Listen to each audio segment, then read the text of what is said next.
Some people who carry a gun say, I'm not getting involved in other people's problems. That may be easier said than done when you see extreme violence happening. Welcome to First Person Defender, where regular people come face to face with unknown attackers and fight their way out. Today our good guy is Paul. He works in law enforcement. He trains. He's also a competitive shooter. Not married, no kids. Let's see what happens.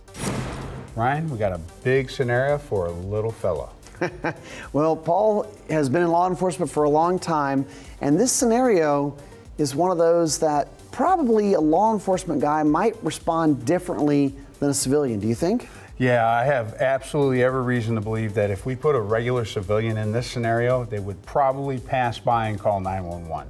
But I think Paul being law enforcement is going to change that. There are certain people who are just protectors. Anybody who works as a first responder type of person has a different mindset when it comes to these types of scenarios. Well, they're naturally protectors. And he's got his Zoomer pistol loaded up. He's got rubber balls in there because we're working inside. I'll be really interested to see what he does. I can't wait to see what happens. All right. We got a store here. Here's one of the things. Getting involved means you're putting yourself in danger every time, whether you're a civilian or law enforcement.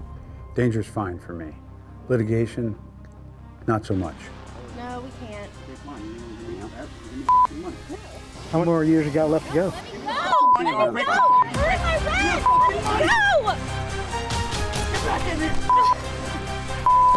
Oh, geez.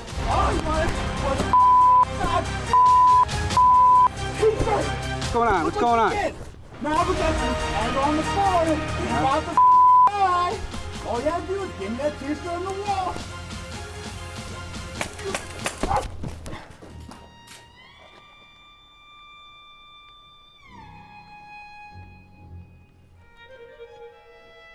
Ma'am, you okay? Hello? All right. Someone call 911.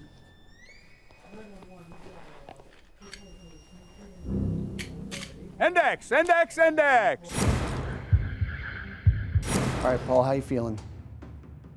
All right.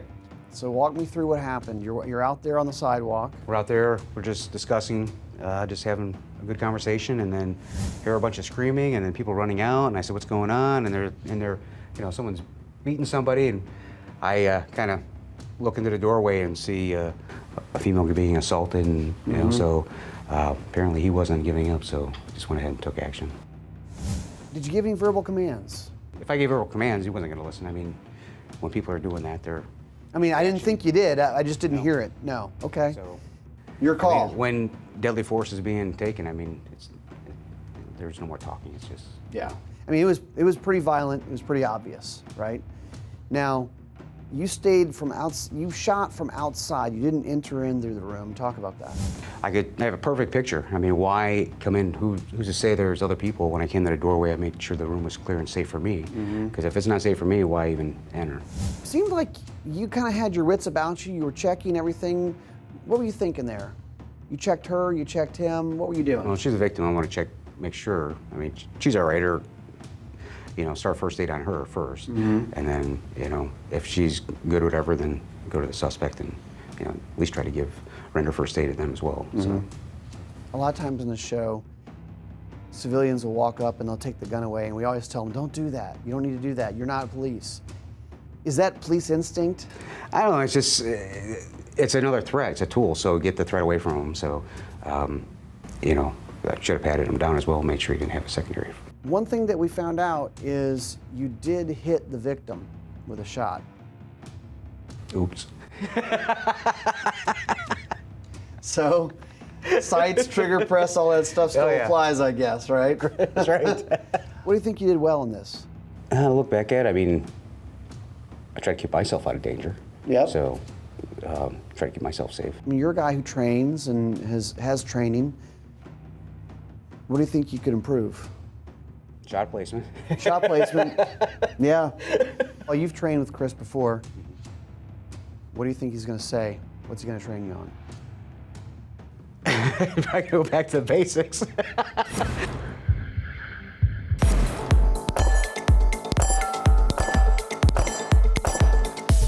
All right, on the range, worked with the HK VP9 SK. This is their compact version of the VP9 series. Something I like about this gun is the front sight. It's bright green. They worked with XS sights on this. It's a great front sight for me. It really jumps out.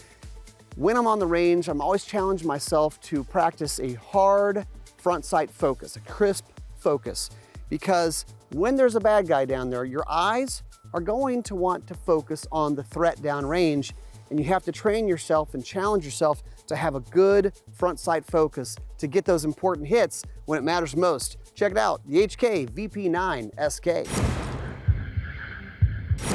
All right, Paul, overall, good job. Bad part is you shot the innocent person. Number one, for me, verbal commands. Supreme Court says you should give verbal commands when feasible before using deadly force. You didn't? Why? There was an active threat. I mean, Well, what did you see? You saw the gun? saw the gun. You saw the bloody body on the floor? You heard what he was saying? Yep. All those things. Means, opportunity, and intent, right? Right. Okay. So then you shot. You shot from way too far away. So for me, I mean, even I would have probably closed the distance on that. And you could have closed the distance. right. Why didn't you? I don't know why. Why could you have? I had all the opportunity too. Because his back was Was to to you. me, right? Okay. So we run up to the doorway. Could we have gone even further? But you didn't, right? And why not? It could have been other suspects in there. I mean, Good. it's basically I don't put myself in harm's way. So you rush in here to make a good close shot and take one in the back of the head and nobody gets saved. Right. Right. So that was cool. So we're going to talk about moving, closing the distance. The other thing is, what about your trigger press? Come on, man. You know more about trigger than most people do. Grip, sights, and trigger, and what do we do with the trigger? Take the slack out. Take the slack out, come to the pressure wall, and we make good, clean shots, especially when innocent people are in the way. So we're going to go outside. We're going to set this up again. I'm going to show you some things about movement. It's going to take you right to the competition world. All right. So Paul, we're outside now. This is from where you shot. Now these guns are accurate enough to make this shot. There's no doubt about it. But maybe I'm not, confident in my skills.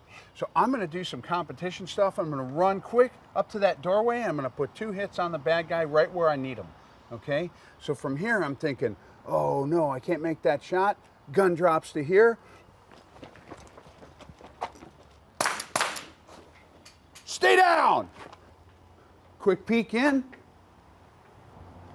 So, see how I did a quick peek in then? Yes. And then I can make my quick clearing move and get up there and make sure that she's okay.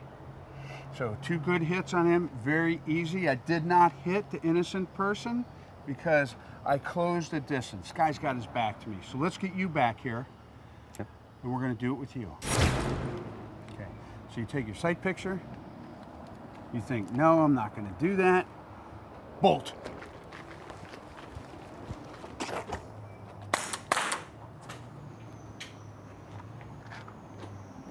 All right, how do you feel about that? Much better. I mean, a bigger picture window. I mean, he's not as small back there compared to up here. We So just took 20 foot out of the equation, easily 20 feet. So if you can close the distance, there's a time and a place for it, right? right, Bad guy's got his back to you, close it. take advantage of it. All right. C&G holsters made in the USA. The one I've got here is an outside the waistband covert model, which means it hugs tight to the body, so it could be a range holster, could be a carry holster with a cover garment. A couple features on here: open bottom for longer guns or longer barrels.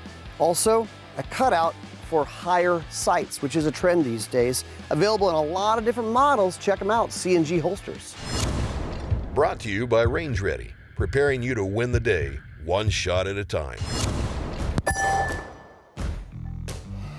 So you finished the fight. Now what do you do with your gun? You're not comfortable putting it away quite yet because the bad guy's still on the ground and you don't have control of him or his gun. This is hard to stay in. It looks offensive when people look at you. Coming back to a compressed high ready, that's another position. It's comfortable. I could do this for a long time. Position Sul with my hands, but it's unnatural, uncomfortable.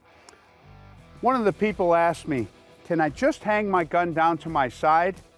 Well, yeah, It's an unoffensive position. If law enforcement starts arriving, I can set it down on the ground or I can put it back in a holster, but I have a firm grip on this gun. I'm not just holding it loosely in my hand, because if I do need it, I'm gonna come up, touch and roll, present, make my shot. You have to understand how to go from hanging down here to coming up, present it.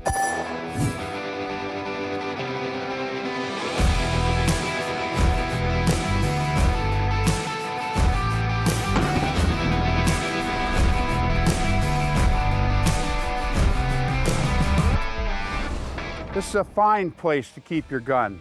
I think sometimes people just want permission to do something that makes sense.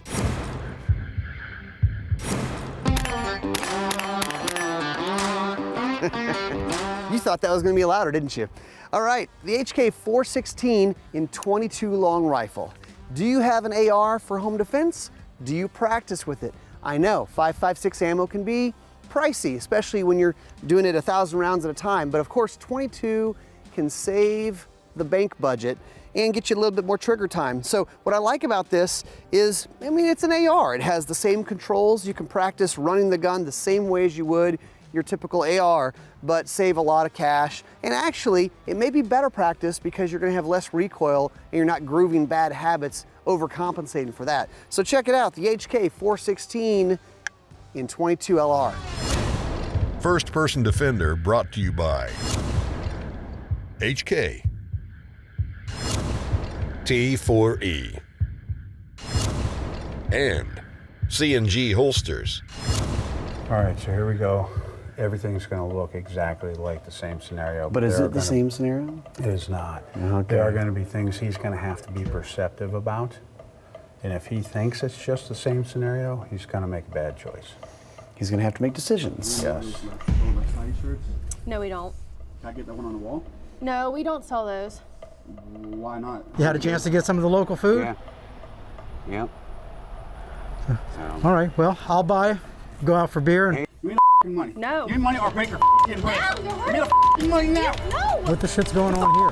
What? Whoa. All you had to do is give me the t-shirt. Now look at you. Hey, you f***ed up now. You f***ed up. Get down, get down. Get down.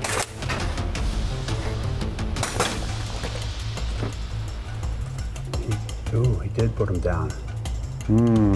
So obviously he didn't see what was in his hands. All he saw was the same action taking place. Yes. Index, index, index. Paul, what are you thinking? It's a pretty crazy situation. I mean, you had people running out with merchandise and We kind of start you out the same way. What did you see? What did you hear? heard some screaming, heard some yelling. You know, my buddy's like, hey, what's going on over there? And it's like, oh, you know, so kind of see when I kind of cut the pie and seen him with a gun in his hand, that's when I kind of stepped in. Now, you engaged this bad guy, and then he started shooting at you. Correct. Well, what did you do? Kind of ducked back around to not get hit. So, I mean, it's a window, but I mean, hopefully, you know, it should have really made some distance back, and especially when he's shooting. I mean, I don't want to get hit. Yeah. When you came in there, what did you see, and what was the suspect doing, and what did he have? He had a firearm, and he was beating. Did he? Well, no, he didn't have the firearm yet. He pulled out the firearm, Okay. but he was still beating her. I mean, it's, you know, she wasn't moving after, you know, so I'm assuming she was already in danger. So take care of the threat.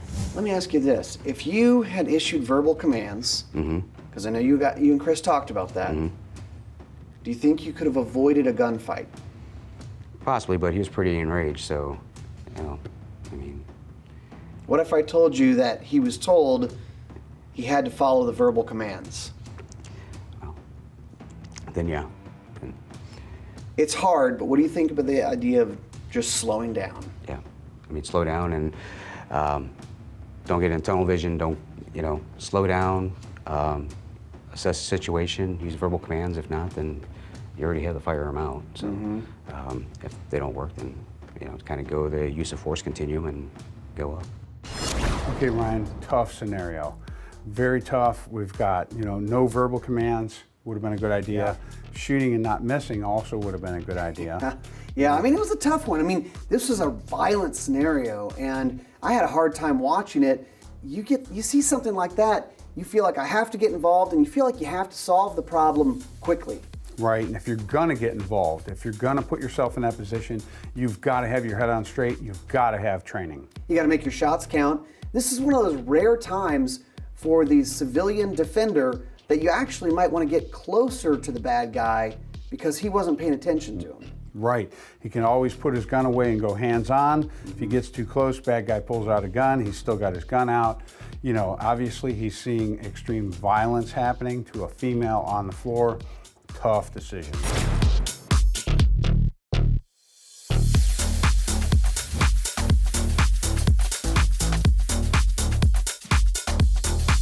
To see all of Gun Talk's content, go to guntalk.com, guntalktv.com, or sign up for the Gun Talk newsletter.